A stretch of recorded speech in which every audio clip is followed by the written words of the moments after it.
जय श्री कृष्ण। गीतांक 112 है। श्रीमद् भागवत गीता 5वां अध्याय कर्म संन्यास योग, श्लोक 5.8 और 5.9। सांख्य योगी की कर्मों से निर्लिप्तता। प्रस्तुति योगी अंश रमेश चंद्र भार्गव। प्रिय धर्म प्रेमियों, पिछले अंक अर्थात गीतांक 111 में भगवान ने अर्जुन को कर्मयोगी की कर्मों से निर्लिप्तता के बारे में बताया। अब आगे भगवान अर्जुन को सांख्य योगी की कर्मों से निर्लिप्तता के बारे में बता रहे हैं। भगवान कहते हैं, तत्व को जानने वाला सांख्य योगी देखते समय, सुनते समय, छूते समय, सूंघते समय, खाते समय, चलते समय, कुछ ग्रहण करते समय, बोलते समय, मलमूत्र का त्याग करते समय, सोते समय, श्वास लेते समय तथा आँखें खोलते और मूंदते समय भी ऐसा माने कि ये संपूर्ण इंद्रियां स्वतः ही इंद्रियों के विषयों में बरत रही हैं। मैं स्वयं कुछ भी नहीं करता हूँ। जो पुरुष अपने में अर्थात स्वरूप में कभी किंचित मात्र भी किसी भी क्रिया के कर्तापन को नहीं देखता, वह तद्वित है। उसमें नित्य निरंतर स्वाभाविक ही यह सावधानी रहती है कि स्वरूप में कर्तापन है ही नहीं। प्रकृति के कार्य, शरीर, इंद्रियां, मन, बुद्धि, प्राण आदि के साथ वह कभी भी अपनी एकता स्वीकार नहीं करता। इसलिए इनके द्वारा होने वाली क्रियाओं को वह अपनी क्रियाएं मान ही कैसे सकता है। वास्तव में स्वरूप से उपर्युक्त स्थिति सभी मनुष्यों की है, परंतु भूलवश मनुष्य स्वरूप को क्रियाओं का कर्ता मान लेता है। परमात्मा की जिस शक्ति से इस समष्टि यानी संसार की समस्त क्रियाएं हो रही हैं, उसी शक्ति से ही इस व्यष्टि यानी शरीर की क्रियाएं भी हो रही हैं। परंतु समष्टि के ही क्षुद्र अंश अर्थात व्यष्टि के साथ अपना संबंध मान लेने के कारण मनुष्य व्यष्टि की कुछ क्रियाओं को अपनी क्रियाएं मानने लग जाता है। इस मान्यता को हटाने के लिए ही भगवान कहते हैं कि साधक अपने को कभी कर्ता ना माने। मनुष्य के अंदर जब तक किसी भी अंश में कर्तापन की मान्यता विद्यमान है, तब तक वह साधक कहा जाता है। और जैसे ही मनुष्य के अंदर से कर्तापन की मान्यता का सर्वथा अभाव होकर अपने स्वरूप का अनुभव हो जाता है, वैसे ही वह साधक से तद्वित महापुरुष हो जाता है। जैसे स्वप्न से जगने पर मनुष्य का स्वप्न से बिल्कुल संबंध नहीं रहता, ऐसे ही तद्वित महापुरुष का शरीर आदि द्वारा होने वाली क्रियाओं से बिल्कुल संबंध नहीं रहता, अर्थात कर्तापन नहीं रहता। निर्विकार तत्व प्रकृति से अतीत सबका प्रकाशक और आधार है। सबका प्रकाशक होता हुआ भी वह प्रकाश अर्थात शरीर आदि से ओतप्रोत है। प्रकाश अर्थात शरीर आदि में घुला मिला रहने पर भी प्रकाशक प्रकाशक ही है और प्रकाश प्रकाश ही है। इसी प्रकार वह निर्विकार तत्व सबका आधार होता हुआ भी आधेय के कण कण में व्याप्त है। आधेय अर्थात सबके कण कण में व्याप्त है। बावजूद इसके वह कभी आधेय नहीं होता, कारण कि आधार और आधेय ये दोनों एक दूसरे से सर्वथा भिन्न हैं। जो प्रकाशक और आधार है, उसमें करना और होना है ही नहीं। करना और होना रूप परिवर्तन तो प्रकाश से अथवा आधेय में ही होता है। इस तरह प्रकाशक और प्रकाश अर्थात आधार और आधेय के भेद एवं विभाग को जो मनुष्य ठीक तरह से जानता है वही तत्वविद है।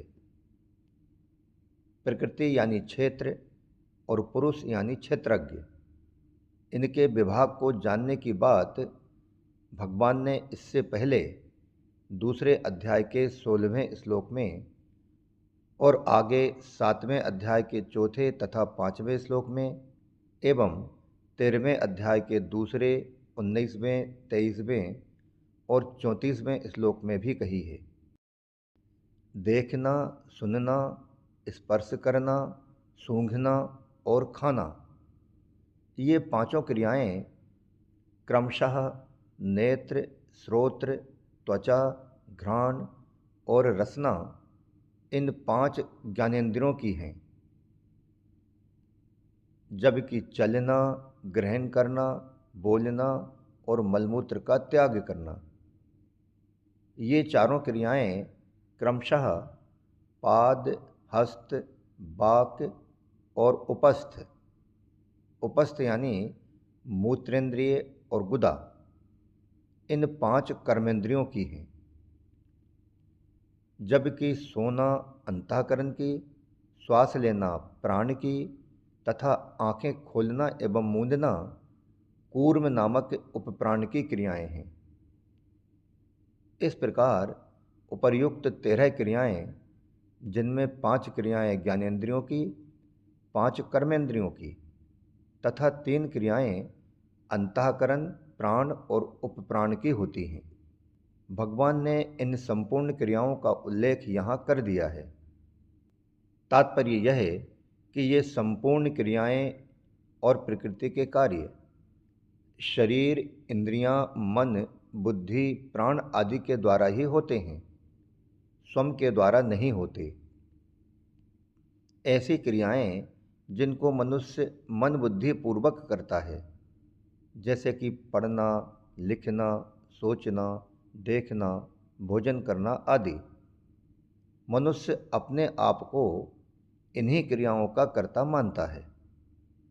परंतु अनेक क्रियाएं ऐसी होती हैं जिन्हें मनुष्य जानकर नहीं करता, बल्कि वे स्वतः ही संपन्न हुआ करती हैं, जैसे श्वास का आना जाना, आँखों का खुलना और बंद होना आदि। तो इस प्रकार की स्वतः होने वाली क्रियाओं का कर्ता अपने को न मानने की बात इस श्लोक में कैसे कही गई? उक्त प्रश्न का उत्तर यह है कि सामान्य रूप से श्वासों का आना जाना आदि क्रियाएं स्वाभाविक होने वाली हैं, किंतु प्राणायाम आदि में मनुष्य श्वास लेना आदि क्रियाएं जानकर करता है। ऐसे ही आँखों को खोलना और बंद करना, जो कि स्वतः ही होती हैं, मगर इन क्रियाओं को भी जानकर किया जा सकता है। इसीलिए इन क्रियाओं का कर्ता भी अपने को न मानने के लिए कहा गया है। दूसरी बात यह है कि मनुष्य जिस प्रकार श्वसन, उन्मिषण और निमिषण अर्थात श्वास लेना, आँखों को खोलना और मूंदना, इन क्रियाओं को स्वाभाविक मानकर इनमें अपना कर्तापन नहीं मानता, इसी प्रकार अन्य क्रियाओं को भी स्वाभाविक मानकर उनमें अपना कर्तापन नहीं मानना चाहिए। यहाँ पश्चन आदि जो 13 क्रियाएं बताई हैं, इनका भी बिना किसी आधार के होना संभव नहीं है। ये क्रियाएं जिसके आश्रित होती हैं, अर्थात इन क्रियाओं का जो आधार है, उसमें कभी कोई क्रिया नहीं होती। वह सब में रहता हुआ भी कुछ नहीं करता। उस तत्व की तरफ लक्ष्य कराने में ही उपर्युक्त इन 13 क्रियाओं का तात्पर्य है। इंद्रियाणि इंद्रियार्थेषु वर्तन्ते धारयन्, अर्थात जब स्वरूप में कर्तापन है ही नहीं, तब ये समस्त क्रियाएं कैसे और किसके द्वारा हो रही हैं? इस प्रश्न का उत्तर देते हुए भगवान उपर्युक्त पदों में कहते हैं कि संपूर्ण क्रियाएं इंद्रियों के द्वारा इंद्रियों के विषयों में ही हो रही हैं। यहाँ भगवान का तात्पर्य इंद्रियों में कर्तृत्व बताने में नहीं है, प्रत्युत स्वरूप को कर्तृत्व रहित अर्थात निर्लिप्त बताने में है। ज्ञानेंद्रियां, कर्मेंद्रियां, अंतःकरण, प्राण और उपप्राण आदि सबको यहाँ इंद्रियाणि पद के अंतर्गत लिया गया है। इंद्रियों के 5 विषय हैं: शब्द, स्पर्श, रूप, रस और गंध। इन विषयों में ही इंद्रियों का बर्ताव होता है। संपूर्ण इंद्रियां और इंद्रियों के विषय प्रकृति का कार्य हैं। इसलिए इंद्रियों के द्वारा होने वाली संपूर्ण क्रियाएं प्रकृति में ही हो रही हैं। प्रकृतेः क्रियमाणानि गुणैः कर्माणि सर्वशः, गीता 3:27। और प्रकृत्यैव च कर्माणि क्रियमाणानि सर्वशः, गीता 13:29। गुणों का कार्य होने के कारण इंद्रियों और उनके विषयों को गुण ही कहा जाता है। अतः गुण ही गुणों में बरत रहे हैं। गुणा गुणेषु वर्तन्ते, गीता 3:28। गुणों के सिवाय दूसरा कोई कर्ता नहीं है। नान्यम गुणेभ्यः कर्तारं यदा द्रष्टानुपश्यति, गीता 14:19। तात्पर्य यह है कि क्रिया मात्र को चाहे प्रकृति से होने वाली कहें, चाहे प्रकृति के कार्य अर्थात गुणों के द्वारा होने वाली कहें, और चाहे फिर इंद्रियों के द्वारा होने वाली कहें, लेकिन बात एक ही है। क्रिया का तात्पर्य है परिवर्तन। परिवर्तन रूप क्रिया प्रकृति में ही होती है। स्वरूप में परिवर्तन रूप क्रिया लेस मात्र भी नहीं है।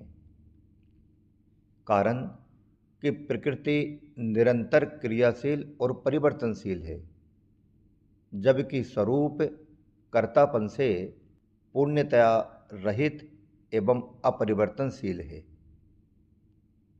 प्रकृति कभी अक्रिय नहीं हो सकती और स्वरूप में कभी क्रिया नहीं हो सकती। क्रिया मात्र प्रकाश्य है और स्वरूप प्रकाशक है।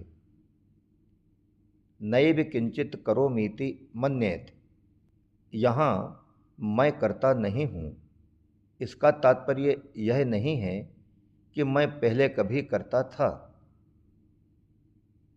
स्वरूप में कर्तापन न तो वर्तमान में है, न भूत में था और न भविष्य में ही होगा। क्रिया मात्र प्रकृति में ही हो रही है, क्योंकि प्रकृति सदा क्रियाशील है और पुरुष अर्थात चेतन तत्व सदा क्रिया रहित है। जब चेतन अनादि भूल से प्रकृति के कार्य के साथ तादात्म्य कर लेता है, तब वह प्रकृति की क्रियाओं को अपनी क्रियाएं मानने लग जाता है और उन क्रियाओं का कर्ता स्वयं बन जाता है। गीता 3:27। जैसे एक मनुष्य चलती हुई रेलगाड़ी के डिब्बे में बैठा हुआ है, चल नहीं रहा है, परंतु रेलगाड़ी के चलने के कारण उसके चले बिना ही उसका चलना हो जाता है। रेलगाड़ी में चढ़ने के कारण अब वह चलने से रहित नहीं हो सकता। ऐसे ही क्रियाशील प्रकृति के कार्यरूप स्थूल, सूक्ष्म और कारण किसी भी शरीर के साथ जब स्वयं अपना संबंध जोड़ लेता है, तब यह स्वयं कर्म न करते हुए भी शरीर आदि से होने वाली उन क्रियाओं का कर्ता हुए बिना रह नहीं सकता। सांख्य योगी शरीर, इंद्रियां, अंतःकरण आदि के साथ कभी अपना संबंध नहीं मानता, इसलिए वह कर्मों का कर्तापन अपने में कभी अनुभव नहीं करता। गीता 5:13। जैसे शरीर का बालक से युवा होना, बालों का काले से सफ़ेद होना, खाए हुए अन्न का पचना, शरीर का सबल अथवा निर्बल होना आदि क्रियाएं स्वाभाविक रूप से अपने आप होती हैं। ऐसे ही दूसरी संपूर्ण क्रियाओं को भी सांख्य योगी स्वाभाविक रूप से होने वाली जैसे ही अनुभव करता है। तात्पर्य यह है कि सांख्य योगी अपने आप को किसी भी क्रिया का कर्ता अनुभव नहीं करता है। गीता में स्वयं को कर्ता मानने वाले की निंदा की गई है, 3/27। इसी प्रकार शुद्ध स्वरूप को कर्ता मानने वाले को मलिन अंतःकरण वाला और दुर्मति कहा गया है, 18/16। परंतु स्वरूप को अकर्ता मानने वाले की गीता में प्रशंसा की गई है, 13/29। यहाँ ए विपद देने का तात्पर्य है कि साधक कभी किंचित मात्र भी अपने में कर्तापन की मान्यता न करे, अर्थात कभी किसी भी अंश में अपने को किसी कर्म का कर्ता न माने। इस प्रकार जब अपने में कर्तापन का भाव नहीं रहता, तब उसके द्वारा होने वाली कर्मों की संज्ञा कर्म नहीं रहती, प्रत्युत क्रिया रहती है और उन्हें चेष्टा मात्र कहा जाता है। इसी लक्ष्य से तीसरे अध्याय के 33वें श्लोक में ज्ञानी महापुरुष से होने वाली क्रियाओं को चेष्टते पद से कहा गया है। यहाँ ए विपद देने का दूसरा तात्पर्य यह भी है कि स्वयं का शरीर के साथ तादात्म्य होने पर भी, अर्थात शरीर के साथ कितना ही घुल मिल जाने पर भी और अपने को मैं करता हूँ ऐसा मान लेने पर भी स्वयं में कभी कर्तव्य आता ही नहीं है और न कभी आ ही सकता है। किंतु प्रकृति के साथ तादात्म्य करके यह स्वयं अपने में कर्तव्य मान लेता है, क्योंकि इसमें मानने और न मानने की सामर्थ्य और स्वतंत्रता रहती है। 13वें अध्याय के 31वें श्लोक में भगवान ने कहा है कि शरीर में रहता हुआ भी वह ना तो कुछ करता है और न किसी में लिप्त ही होता है। भोक्ता तो प्रकृतिस्थ पुरुष ही बनता है, गीता 13/21। क्रियाफल का भोक्ता बनने पर भी वह वास्तव में अपने स्वरूप से कभी च्युत नहीं होता, किंतु अपने स्वरूप की तरफ दृष्टि न रहने से अपने में लिप्तता का भाव पैदा होता है। यद्यपि पुरुष स्वयं अपने स्वरूप से निर्लिप्त है, उसमें भोक्तापन था नहीं, है नहीं, हो सकता नहीं, फिर भी सुख दुख का भोक्ता यह स्वयं पुरुष चेतन ही बनता है, अर्थात सुखी दुखी यह स्वयं पुरुष चेतन ही होता है, जड़ नहीं, क्योंकि जड़ में सुखी दुखी होने की शक्ति और योग्यता होती ही नहीं है। भोक्तापन भी जड़ ही होता है, इसलिए भोक्तापन पुरुष चेतन में नहीं है। अगर यह पुरुष सुख के समय सुखी और दुख के समय दुखी होता तो उस समय इसका स्वरूप परिवर्तनशील ही होता, क्योंकि सुख का भी आरंभ और अंत होता है तथा दुख का भी आरंभ और अंत होता है। कहने का तात्पर्य ये कि ऐसी स्थिति में तो यह पुरुष भी आरंभ और अंत वाला हो जाता, जो कि सर्वथा अनुचित है। कारण कि गीता ने इसको अक्षर, अव्यय और निर्लिप्त कहा है और तत्वज्ञ पुरुषों ने इसका स्वरूप एक रस एक रूप माना है। अगर इस पुरुष को सुख के समय सुखी और दुख के समय दुखी होने वाला मान लिया जाए तो फिर पुरुष सदा एक रस एक रूप रहता है, ऐसा कैसे कह सकते हैं? कर्म करते समय अथवा न करते समय दोनों अवस्थाओं में तद्वित पुरुष के स्वरूप में अकर्तापन ज्यों का त्यों रहता है। इसलिए तद्विद पुरुष यह अनुभव करता है कि कर्म करते समय भी मैं वही था और कर्म न करते समय भी मैं वही रहा। अतः कर्म करने अथवा न करने से अपने स्वरूप यानी अपनी सत्ता में क्या फर्क पड़ा। अर्थात स्वरूप तो अकर्ता ही रहा। स्वरूप संपूर्ण क्रियाओं का निर्लिप्त रूप से आश्रय, आधार और प्रकाशक है। उसमें कभी किंचित मात्र भी परिवर्तन की संभावना नहीं है। स्वरूप में कभी अभाव नहीं होता। लेकिन जब प्रकृति के साथ राग और द्वेषवश वह तादात्म्य मान लेता है, तब उसे अपने में अभाव प्रतीत होने लग जाता है और फिर उस अभाव की पूर्ति के लिए वह पदार्थों की कामना करने लग जाता है। कामना की पूर्ति के लिए उसमें कर्तापन आ जाता है, क्योंकि कामना हुए बिना स्वरूप में कर्तापन नहीं आता। प्रकृति से संबंध के बिना यह स्वयं कोई क्रिया नहीं कर सकता। कारण कि जिन करणों से कर्म होते हैं वे करण प्रकृति के ही हैं। कर्ता करण के अधीन होता है। जैसे कितना ही योग्य सुनार क्यों न हो, पर वह अहिरन, हथौड़ी आदि औजारों के बिना कार्य कर ही नहीं सकता। ऐसे ही कर्ता भी करणों के बिना कोई क्रिया नहीं कर सकता। इस प्रकार योग्यता, सामर्थ्य और करण ये तीनों प्रकृति में ही हैं और प्रकृति के संबंध से ही अपने में प्रतीत होते हैं। ये तीनों घटते बढ़ते हैं और स्वरूप सदा ज्यों का त्यों रहता है। अतः इनका स्वरूप से संबंध है ही नहीं। कर्तापन प्रकृति के संबंध से है। इसलिए अपने को कर्ता मानना परधर्म है। स्वरूप में कर्तापन नहीं है, इसलिए अपने को अकर्ता मानना स्वधर्म है। जैसे ब्राह्मण अपने ब्राह्मणपन अर्थात मैं ब्राह्मण हूँ इसमें निरंतर स्थित रहता है, ऐसे ही तद्विद अपने अकर्तापन अर्थात स्वधर्म में निरंतर स्थित रहता है।